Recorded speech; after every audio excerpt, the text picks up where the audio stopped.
there's no school today. Kids might be playing out in the street and whatnot, and now you've got a real tragedy on your hands. And that is the concern that, because there is, I think you put it, willy-nilly, there's no rhyme or reason to where they're going, and they're not, in many cases, obeying the basic rules of the road.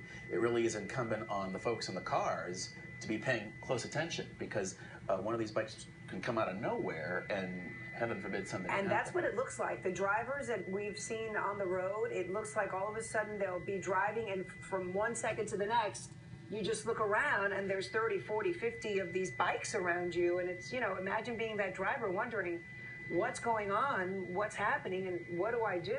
Ralph, speaking of drivers, I thought I had noticed earlier, or maybe not, but that there seems to be a vehicle that's sort of traveling with them, or was that just somebody hanging out a window getting B-roll, getting some video for their own purposes? Or are there cars with them sort of documenting this whole ride?